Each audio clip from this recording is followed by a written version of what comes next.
Hey, podcast world.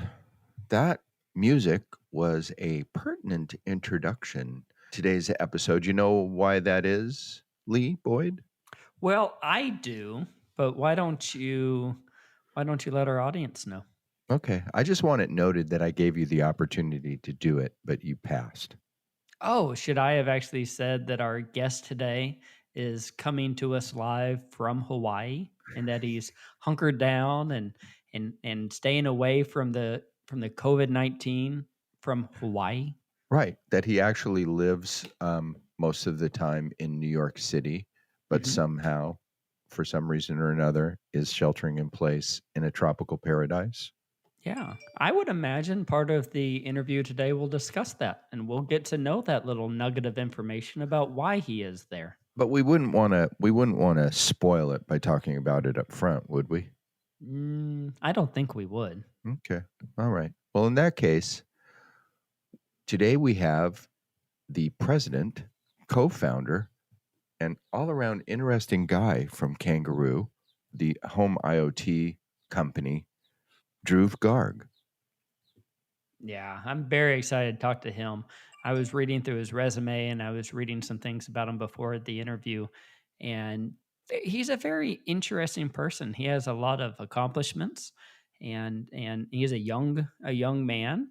And I'm very excited to talk to him. You know, this is not the first person from Kangaroo that we had on. We had Maximus Yaney on. Right. He was a delight, really Right. interesting person. And this is a co-founder with Maximus. So I'm very excited to get to talk about the journey of Kangaroo, but Right. also about his journey. Right. And we'll hear about how Kangaroo is really worked hard to find their particular spot in the home IoT market and how they're going about playing that space in a very creative way and introducing products that I think are making big waves. That's like a pun there. Big Hawaii, big waves. waves Yeah. in the home IoT market.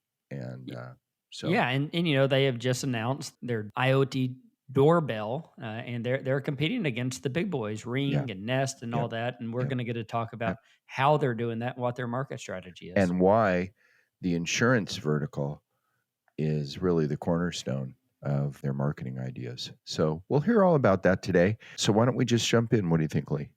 I'm ready. I got my flippers and everything. Okay, I have my Hawaiian shirt on, so we're There ready you to go. go. So without further ado, here's our interview with Dhruv Garg, president and co-founder of Kangaroo. Hey there, everybody. We're here with our guest today, the second victim we've been able to capture from the company Kangaroo. The president and co-founder of the company, Dhruv Garg, is with us today from, of all places, I'll let you say it. Dhruv, go ahead. Hawaii. Oh, what a shame. Hawaii. So we've had the opportunity to talk to a lot of people who are sheltered in place, and they're sheltered in place in, Columbus, Ohio, or Hmm. The or Ozarks. or the Ozarks. There you go. Yeah. Or St. Louis. Yeah. You're the only one in Hawaii. Only one in Hawaii. It was never the plan, but I'm glad it worked out. Yeah. So you got to tell us why. Tell us the story real quick. Why are you in Hawaii? So my wife is doing a medical residency here in OBGYN, and she started a year ago, and we were pretty focused on trying to figure out the right spot in Manhattan to find an apartment. But so be it. This is where she landed, and I go back and forth every 2 weeks. Gotten pretty used to the perpetual jet lag and living on PST instead of either EST or Hawaiian time. Uh-huh. Goodness. That's a Wow. long flight. So how far behind New York are you? 6 hours behind New York. Oh, wow. I bet you hate those 2 a.m. conference calls, don't you? Actually, 3 a.m. is I've kind of finagled my way through meetings starting at 3 a.m. or after. So My God, I didn't even think about that. So if you live in Hawaii and they want to have a normal conversation with you, is that right? Is that something you do? Just wake up at 3 a.m. and go? yeah, I do a couple times a week. I think we've been just very lucky. We have fantastic teams around the world. We have a team in Shenzhen Oh, and a team in New York. And so I get half my day in Shenzhen and the other half in New York. So, some of those days when New York requires me early, I wake up early, and others spend time with the Shenzhen team. So let's talk about Kangaroo. And we want to hear all about you too, because you're an interesting character just by yourself, forgetting about Kangaroo. But for our audience who's maybe hasn't heard our previous episode about you guys or doesn't know about you guys, give us a couple of minutes on what you guys are, what you guys do, and why you're here. Yeah. Kangaroo, was born from the desire to build a complete connected home ecosystem that was actually accessible. And when I say accessible, I say that in terms of two big parts. One is cost, the technology and the devices and products and services that exist today in the connected home space, just extremely expensive. But more than that, I think if you take a step back to like 5 or 6 years ago, what the connected home was supposed to do was to add convenience and add speed and make your life a little easier. So you'd walk into your home, you'd flip a switch, and your light would turn on or off. But instead, what happened was you would now walk into your home, pull out your smartphone, unlock your smartphone, go into an app, find an app, go into that app, hit the toggle if you could find it, and then wait a couple seconds, and then the light would turn on. So That's exactly right. so the smart home actually made it stupid. And when we go back a few years before Kangaroo, I think the closest semblance of an ecosystem that existed before this was maybe Alexa. The Google Assistant wasn't out yet. And if you've played around with any of those devices, God forbid you change your Wi-Fi password, you're spending the week now flipping switches and trying to connect these devices together. So that's kind of what drove us to look at the space, and we were excited about it. We were the early adopters and had all of these devices, and we're happy to go through that friction of setting them up and playing with them. But we started to see that it wasn't being adopted in mainstream use. And so when we looked deeper, we found a couple of different reasons. One, I think it'd be great to wake up to the smell of coffee, right? But like what you want from your coffee machine is that it makes you a cup of coffee, not talks to you or does a bunch of other stuff. And so we wanted to see, where can we fundamentally solve problems and add real value and use the connected home for what the initial idea was meant to be. And then how can we actually make it accessible, not to the few people that can afford, $300 to $500 systems if you want to even, start playing with it. And the third was, it's funny, oftentimes people aren't afraid of break-ins, but they're afraid of their security systems because they're so complex that they don't want the cops to be called when if it's a false alarm, and they don't know how to turn it off, and it's this like anxiety when you walk into your home holding groceries because you're like, oh crap, am I going to be able to turn this off in time? And so that's what we wanted to solve. We wanted to make the connected home actually provide real value, come at a cost that everyone, that the mass market could afford, and three, be just absolutely easy to use with just a fun, simple user experience. So that's kind of what Kangaroo was born from. And then as we dove in, home security was just the obvious entry point to be able to provide that value. There was a ton of legacy tech that existed, and so we dove right in. So that's kind of where Kangaroo came from. Is that actually where you are now on the home security side? Yeah, so we kicked it off with the home security side, and as we dove in deeper, we realized there's a whole trove of problems to be solved just here, and a lot of value to be added just right here. And so we started off with your simple motion entry detector devices. We now have a suite of cameras and very fun things on the doorbell, which we can get into if you'd like. And of course, moving on from just security, we also started to look at other perils that we could address, like fire and flood, water leak detection, temperature, humidity, etc. So a bunch of very cool stuff. But happy to kind of get into cameras and doorbells if you're interested. Yeah. One of the things that I saw on your website, and it caught my eye immediately, was the $19.99 doorbell with camera. And I mean, that's obviously a major step forward in that world. And certainly, I'm sure the competition kind of fell out of their chair. Talk about the $19.99 doorbell, what it is for you guys, and how it fits strategically, and what it says about the strategy of your company. Absolutely. I mean, again, if you go back to, why fundamentally we started was to be able to bring this tech to everyone. Ring just spent billions of dollars educating the world that this, a smart connected doorbell is something that can provide real value. But if you really talk to those users and ask them what they use their doorbell for, it's they're like, it's really fun to have the two-way audio and the live streaming for the first 3 days of my $200 doorbell, purchase. But after that, I use it to figure out who's at my door and when I get a package. Yes. Right. Yeah. So Yeah. so we said, let's solve that problem.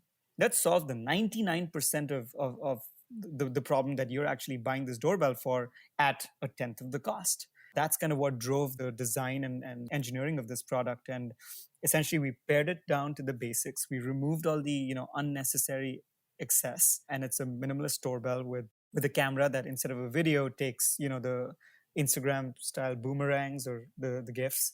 So it takes a series of photos and does that. And we've gotten a tremendous response just with our pre-sales. And, we're the number one most popular campaign on Indiegogo that we just kicked off, just because we had the assets. We weren't planning on doing it. And strategically, this is what we think that doorbell can do. When people look at security, as they're starting to look at insurance as well, they are looking for it to be more proactive than reactive. And so for that, proactive approach to security, you want stuff outside. You want it to cover things like something new. So another thing we introduced with the doorbell was, if you're buying it to tell you when you get a package because you don't want it to get stolen, the natural next step is, let's cover the loss of your package if someone steals it. Because the doorbell in itself is not going to be able to keep someone from picking it up and taking it away. So we're actually introducing something very unique with it, which is package theft coverage. So, it's for $2 a month. You will cover stolen packages if it's caught. Wow. And what we're doing with the $20 doorbell strategically is, can we get this into can we get it to 100 million doors in the US and then beyond? And it comes with its own little chime, and then we have services that can help mitigate some of these core issues that arise with it. Isn't that kind of your thing, to get the device out there as quick and as wide scale as possible, and then to be able to use your underlying service, maybe Kangaroo Complete and all of that? But mostly you want to get that device out there, get it on the doors, get it in the home. Talk to me a little about that, because whenever we first met Kangaroo at InsureTech, we're just giving these devices away like crazy. And we asked, and they said, that's our goal. Just, we need them out there. We want them out there. Talk to us about that a little bit. We poured a lot of energy and time and engineering resources into building something that has the right UX for high adoption, right? Because that's the biggest, that was one of the biggest problems. And I think the insurance industry sees that as well when they're interfacing with folks from the IoT connected home space, is the adoption is just is pretty crappy. And so are people actually going to use the damn thing and hook it up? Correct. So that's what we focused on. We said, people have an attention span of less than 15 seconds when playing around with these things. And so can we get the pairing experience to be super quick? And so that's what we did. And that's why we give these products away, is because we're confident that, or price it so low, because we're confident that they will find value in just being able to use it by itself. And then how can we actually layer in various services and through our digital platform to actually be able to monetize some of these devices? So what we don't do is, we're not compromising on quality by making these devices lower cost. What we are doing instead is focusing on what part of that device can solve a fundamental problem and just remove the excess, remove the waste. So on that doorbell, you were saying that you narrowed it down to be able to solve those big things that people want, those big solutions. So what exactly does the doorbell do? Does it just take photos when it sees somebody? What are those 99% things that it does?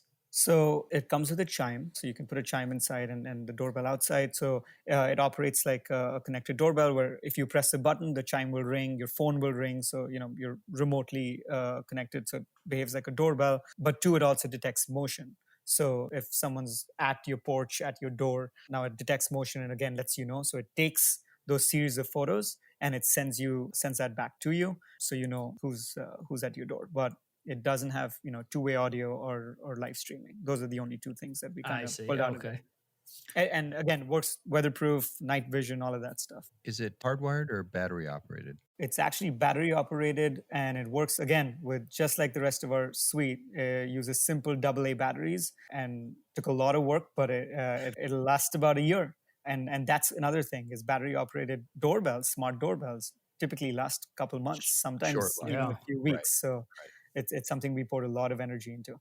We actually have, I won't mention the name. I'll mention the name. We have a Ring doorbell, and it is battery operated, and Yep. you've got to recharge the damn thing all the time, Yep. or it feels that way after a while. We can fix that for you in about a month here. For only a small $19.99. That's why we had you on. We're hoping we're getting a discount coupon. We're looking forward to that. That's what we're all about. This is really the home shopping network of InsureTech podcasts. Well, tell us this. So how does all of this work with insurance? I mean, are we able to get discount on insurance, or insurance companies partnering with you? How does this all fit into the world of insurance? Yeah, and because insurance is your top vertical, is that correct? Yep. That's really the pool you guys want to swim in, and Right. so talk about that. I'm very interested in why insurance. Insurance looked at IoT and early on and said, ooh, data, right? Like here's a whole treasure trove of data that we can do something with, but if it doesn't help if it's crappy data or incomplete. And so I think while you have that, the issue has traditionally been adoption rates. Can you get the tech to be something that is mass adopted by your policyholders? And the reason why that's important is because the unit economics need to work. So if you're sending it out to 100 people and only 5 or 7 of them actually activate these sensors, this is a loss leading program. So the goal is, how can we actually provide the end user with something that they're going to adopt at a very high percent and continue to engage with? So those are the two big issues, right? Adoption and then continued engagement. And I think it probably makes sense to talk about them separately.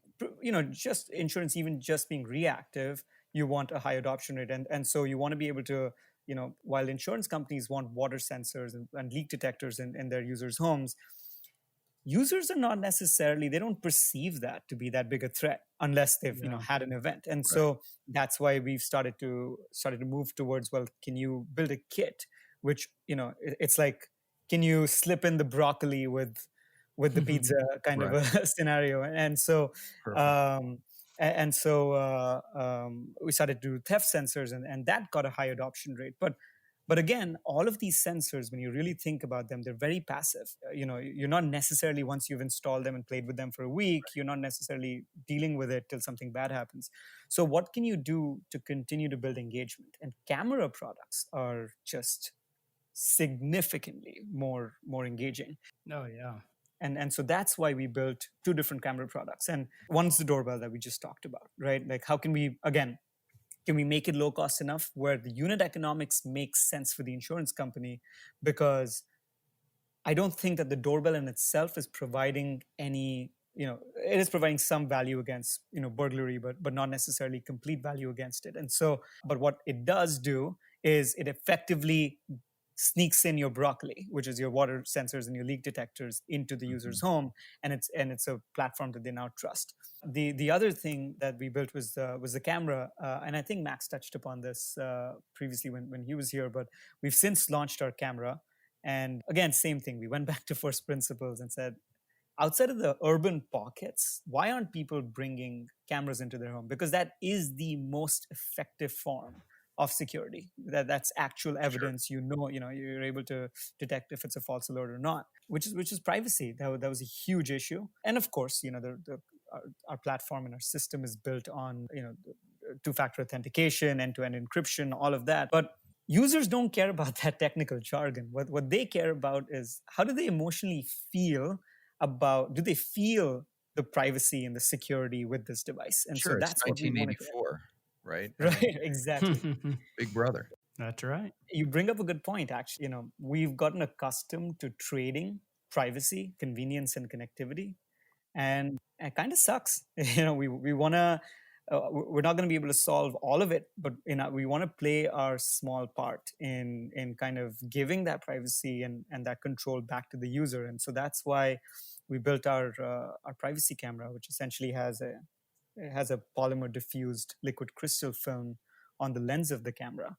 And essentially what it is you pass current through it. It's an opaque film that becomes transparent. It's pretty cool, actually. So when you're away from your home, camera's transparent. It's looking in and telling you if there's trouble at home.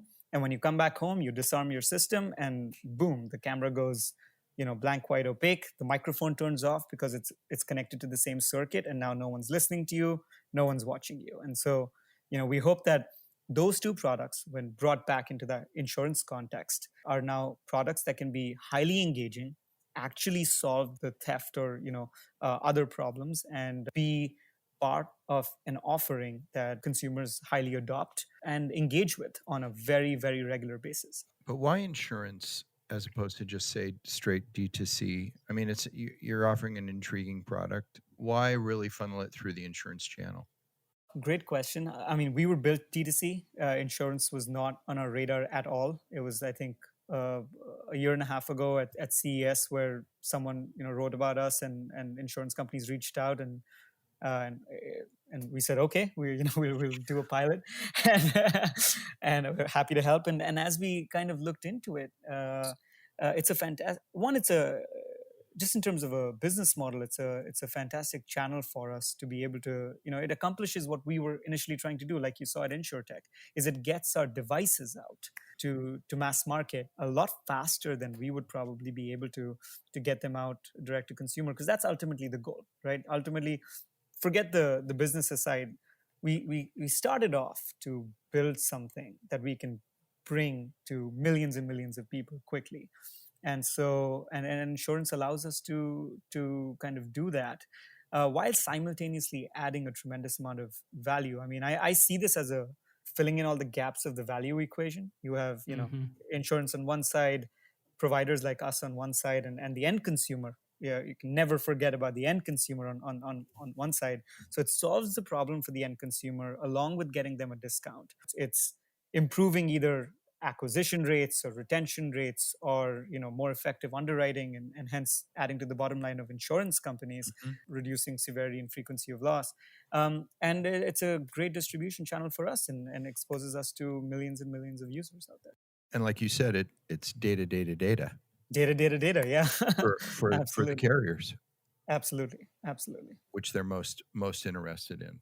Absolutely. Yeah. I want to talk about working with carriers. We work with carriers. That's I'm sure was quite an education for you guys, especially in a company like yours where you probably try to move really fast and you've got to try to go as fast as you can, and then you go into this vertical that isn't that way. In fact, some would argue it's the opposite.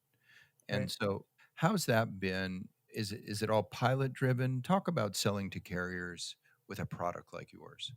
Yeah, it is pilot driven, and I think different carriers are at different stages of maturity in terms of their strategic planning. Some are willing to dive in and take the risk.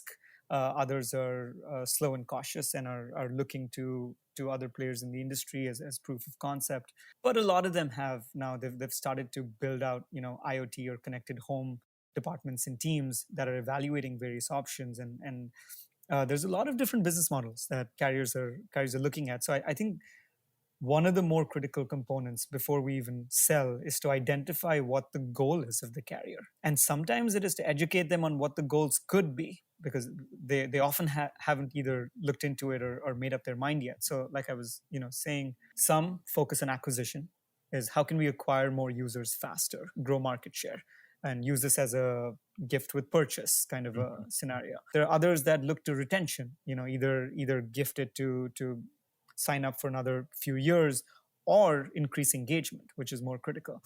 And then the third group is looking at, how can I immediately get the data and start to analyze it? So it has been mostly pilot driven. The one thing that kind of helps us out is we're always happy to send devices and for folks to test it out, because I don't think any amount of pitching would provide you with the experience that setting it up yourself and that little delight once you Yeah. have it up and running within 30 seconds. So that's kind of how it's been. Well, that's exciting. I really think that it's interesting to watch the journey of Kangaroo. We're always interested in the people behind the story, right? So we want to hear about you. I want to know. I'm looking here online. We did a little homework. You speak 3 languages. You have 3 patents, if this is all right. Yeah. And I think you're our only guest to have a Guinness World Record. Right. I mean, you got some interesting stuff here. Talk to me. First off, I need to know about this Guinness World Record, and then I Sure. want to know a little bit about your story. Tell us about your journey to where you are today. No, absolutely. It was a fun way for me to spend all my weekends and nights, my sophomore and junior year of college, building stuff, which got really exciting. And I was lucky enough to stumble upon a team that was building the Rube Goldberg machines, and Yeah, what are those? Tell us what those are. yeah, so these are essentially machines that are the opposite of what every other machine is. It is supposed to accomplish a task in as many steps as possible, so as complex as possible, right? In a given amount of time. And so it just makes it interesting because you spend your entire time trying to solve, like, not while building the machine, any other problem you solve, you want to do it as efficiently as possible, and here you're doing the exact opposite. So we got into this team, and there's a competition every year essentially that we build for. So within 2 minutes you're supposed to accomplish a task, and our task was to water a plant. and Okay. and so we built a machine that watered a plant in 244 linear steps within two Wow. minutes. And we made a story out of it. We kind of, the theme around that we chose was, the birth of planet Earth, and then its ultimate destruction, and then a plant coming out of the end saying, the phoenix rising from the ashes kind of That scenario. is And awesome.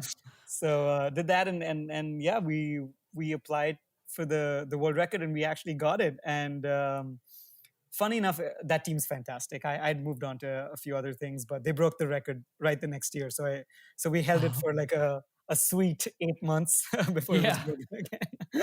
that's fantastic. As for me, I grew up in India, and my dad was in the Air Force, so naturally, I grew up around Air Force bases, and so I'd look at planes fly all the time, and I said, boom, that's what I want to do. I want to fly. Somewhere in there, I decided that it probably made more sense to build them. So I looked around the world for the best aerospace programs, and Purdue University. I mean, this is silly, right? But like Neil Armstrong went there, and so the 17-year-old in me said, boom, Neil Armstrong went there. I'm going to be Neil Armstrong. And I Gotta showed go up, there.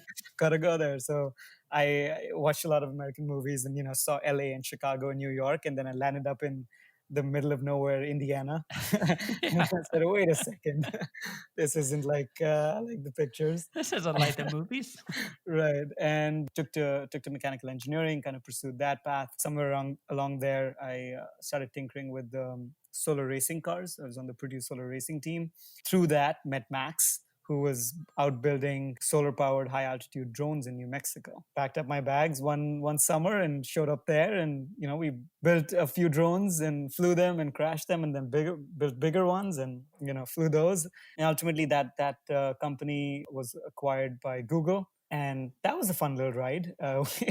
It was every engineer's dream. So, big budget, and we built a rapid prototyping lab to evaluate just big urban development infrastructure projects, like, how can you address pollution by building domed cities, or can you build a floating bridge that can be deployed pretty quickly, and have a contained environment that might not be all air, might be part helium, so that the drag is a lot lower. And so we prototyped those projects and built a ton of fun stuff.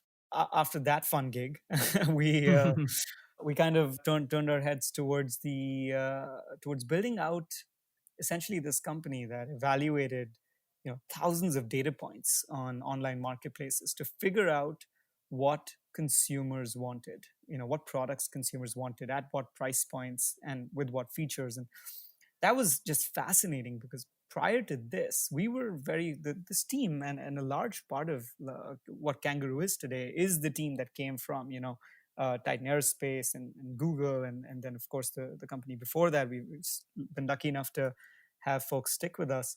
But we got very excited about just learning about consumer psychology and like what makes the brain tick, right? Yeah. What makes you buy stuff, and that's kind of what we poured our energy into, and cut our teeth in learning about global supply chains and consumer products and high volume manufacturing. And so there was a point where we built a core durable home goods brand, and we were shipping out like 1,000 units or a couple thousand units of appliances and electronics a day. And we said, well, people are buying all these things, but they aren't connected. And why aren't they connected? And that was the first foray into the smart home and how we started to think about it. So played around with that for a while, and then a few years ago kicked off Kangaroo, and here we are. What a great story. So talk to me about working at Google. I'm always interested in that. Whenever you were at Google, were you just surrounded by really smart people all the time? What was that atmosphere like? Yeah, I consider that probably. I think I'm fortunate enough to have been exposed to that environment, and exposed to tremendous people there. Everyone, thinking just moonshots and making it a reality. It's not just thinking, right? It's actually putting pen to paper and going and prototyping and building and proving yourself wrong, day in and day out. And so that was just a fantastic experience, exposed to great people, and the perks were fun. Yeah. too. So, I want to talk about a little bit more about the connected home and about Alexa. What has Alexa done to the whole connected home idea? Did that help pave some of the way for Kangaroo? yeah, I would definitely say so. I mean, I think one of the most critical thing that Alexa accomplished, I would say, is it made it mainstream.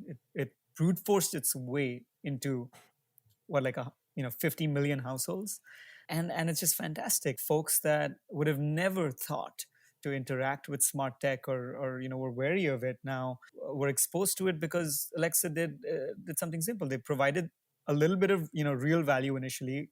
Tells you about the weather. You have timers, and there's little conveniences that it added, but it also did that at like $20 you get a little Echo Dot, or like $15 you get a little Echo Dot, and now they're all over the place. And so I think the first thing that it did was just mass education of that this tech exists, and it can be used, and there's a lot of stuff that you can do with it.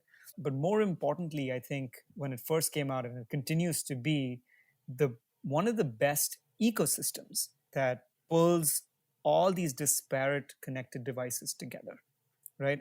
At the end of the day, you might have a smart plug from someplace, a smart bulb from someplace, a security system from someplace, but you can put it all together and interact with it through this friendly voice assistant that you now have. Is that the case with your product? Absolutely, yeah. We believe in being good citizens of that connected home ecosystem, and integrate with Alexa, Google Home. We're working on Apple HomeKit and IFTTT as well. So we want to be just great citizens in that entire ecosystem. I also want to ask you as we wrap up our time, because I know you have to get to the beach soon. Perfect surfing day. And we see you there. For those of you, we have Dhruv on video today, so we can see him, and he's in his swim trunks and he has his sunscreen on. So just so you know, sitting in the back, he's ready. Just so you know what we're looking at. I want to talk about CX and customer engagement. We had a guest on, somebody who we're very fond of, who said there's no such thing as customer engagement in insurance. This is a really smart person too. And a lot of your proposition is built on engagement. So how's that going? Obviously, if carriers are dropping it, I mean, you must do a POC or pilots. They see that it works. They see that they're engaging. I mean, is there engagement in insurance? Are you finding that there is? Or is that just kind of a side thing that they're really not engaging in insurance, they're engaging in something else, and then there's all the insurance benefit that goes along with it? So I think your guest was perfectly right. There is no engagement in insurance as it stands today. But those models are evolving, and insurance in itself, I think, is transforming again from a more reactive industry and a more reactive product to a more proactive product. So some of the things that I think in this transformation are coming alive are how do insurance companies speak to those end users and, number one, try to prevent that loss and try to talk to you every day and provide real value, right? And there are a few components to it. Is it, can you proactively educate your consumers and make sure that they're taking the right steps, and can you incite the right behaviors in those customers so that they're just, it's a positive net effect across the board. So I'll give you examples of a few small specific things, Sure, right? And then we can please. expand that out. But we're building out this insights feature, which essentially we know how much humidity and temperature and what the trend is across many days, many hours, many minutes. And so it's very simple to actually pop something up in the app and say, hey, we noticed that your humidity consistently went up in this your closet sensor for the past 3 days. Make sure to air out your closet so there isn't any mold, right? So you're reaching out to them before there is a problem. Now you can expand that out into temperature and into occupancy. Like, hey, we noticed you've been working from home a little more. Make sure to arm your home while you're there, right? So it's various things like that. And I think that insurance is definitely moving in the direction of engagement using IoT and these connected devices. And I think that they're more intertwined, and they need to be more intertwined than they have been so far. I don't think one works without the other. I think, I don't have the numbers off the top of my head, but an end consumer is engaging with their insurance company's brand, like at most about 40 to 50 times over a 7-year period, Wow. right? Which is nothing, which Right. is absolutely nothing. Correct. Right. But with the connected home, with security systems, etc., you're able to bring that engagement to a daily basis, multiple times a day. So you're putting the insurance company's brand top of mind in a scenario which is helpful and proactive and actually adding value multiple times a day.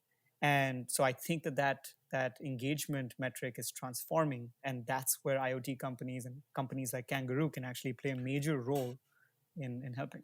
So when they do that and they get a notification, let's say, does it say, hey, Kangaroo wants you to know this, or hey, the insurance carrier wants you to know this? It depends on the carrier. We're happy to do it via Kangaroo. There were some homegrown projects, right, that turned out from the insurance industry. Again, like those were built not for the end consumer, but for the IoT product manager at an insurance company, and the goals are too different there. And so it just depends on the carrier. If they like their brand there, we're happy to do that, because at the end of the day, we want to solve the problem. I think the rest of the stuff can be figured out internally between the two companies. Dhruv, what a pleasure to have you. Yeah. Smart, intelligent, and you lay out your ideas and what's going on at Kangaroo so well. Of course, you never, jumped out of an airplane, or maybe you have. I have. Okay. There you go. How was that? Last question. Great. It was great. My dream is to one day, be able to go to space, and not one day, hopefully pretty soon here. We'll see how Elon's launch goes on Saturday. Yeah. So jumping out of a plane is just, it's the first step to many. We're thrilled to have you with us, and we love following the picture, the story of Kangaroo as it unfolds. And we'd love to have you on again. Would you come back and visit with us once more? Absolutely. You guys are an absolute party. So anytime. I was saying honored to be here, and it was such a pleasure speaking with you guys. Absolutely anytime. Well, what we're going to talk about when we end is getting your address in Hawaii. That's what we're really, that's next. That's right. So just Can't wait to visit you there. get ready. Happy to have you, actually. Thanks for being with us. Talk to you soon. Talk to you soon. Take care. That's our second interview with somebody from Kangaroo, who we originally met at ITC. We met several people that worked for Kangaroo at ITC last year. Yeah. And we had Maximus, the CEO, on. And I think Dhruv gave us a whole different kind of picture and perspective on the company. Wouldn't you agree? I would agree. I thought it was very interesting. I love how lately we've been able to really dive into more of how people are running their company Mm-hmm. and missions behind it and things that they've brought from other companies. I've enjoyed really getting to talk to some of these people like Dhruv who are so smart and really intelligent. Mm-hmm. Mm-hmm. Who've come a long way at a very young age. Yeah, yeah, that's always something me and you have talked about. In fact, many of our past guests have accomplished a lot in a very short amount of time. But Dhruv was great. I really enjoyed talking to him. His history is so neat. I enjoy listening to him and his excitement about his stint at Google and how that really had an impact on him. But it seems like he loves what he does and he's Mm-hmm. passionate about it, and Mm-hmm. and he surrounds himself with people who are also passionate, which is a very successful model from what I've seen. Yeah, and we heard from him again that when we asked him up front, and I don't know if we asked him before we were recording or after, but what his focus is, and basically he said product and people, Hmm. and how these companies are putting together teams of really motivated, extraordinary people and accomplishing a lot with just a few people. And I mean, when you think about what it must have taken to put together a $19.99 retail Yeah.